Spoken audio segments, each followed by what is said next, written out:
ছি তোক মই চুতীয়া বুলি ভাবিছিলো তই চুৰ ওলাই দিবি এটা তোক ফাঁচি দিবি ওচা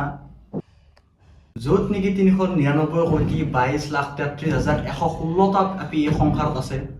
এটা কাৰণে ফাঁচি দিবি ওচা 399 কোটি 22,33,116টা আপিৰ ভিতৰত 70 নম্বৰ আপিটোকে মই ভাল পাওঁ তাই নহ'লে মই জীয়াই থাকিব নোৱাৰোঁ এটা আপি কাৰণে আৰু কোনোবা মৰে নে তোৰ দৰে চেনিৰাম মানুহ আমাৰ সঁচা প্ৰেমৰ কথা কি বুজি পাবি হা মোক সঁচা ভাল পাইছিলো মই হা মোক সঁচা ভাল পাইছিলো মই তাই বেলেগ আপিৰ সঁচা প্ৰেমৰ কথা বুজি পা কিন্তু তোৰ মায়েৰে তোক প্ৰেম ভাল পায় সেইটো বুজি নাপাৱ তই বাৰু আজি মৰিলিয়ে তোৰ মায়েৰে কি হ'ব তই গম পাইছানে তোৰ মায়েৰে কেনেকৈ জীয়াই থাকিব সেই আপিটো বেলেগ আকৌ ভাল পাই গুচি যাব তোৰ মায়েৰে কি হ'ব সেইটো ভাব প্ৰথম গম পাইছানে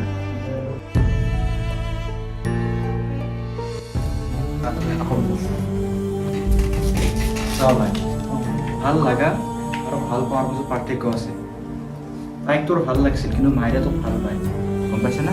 গম পাইছোঁ মই বহুত তই ভাল কৰিছে ঠিক টাইমত দিছে মই কিজান ফাঁচি ল'লোঁহে তই আহি পেলাই মোক পাপ তোমাৰ পৰা বাচাইছে কিন্তু এইগিলা আকৌ বাদ দি Thank you, thank you. এইগিলা আপি তাক বাদ দি আৰু গম পাইছেনে মই বাদ দিছোৱে মই তোৰ কথা শুনি সঁচানে সঁচাই সঁচাই বাদ দিছে অঁ পিছে মই ট্ৰাই মাৰোঁ পিছে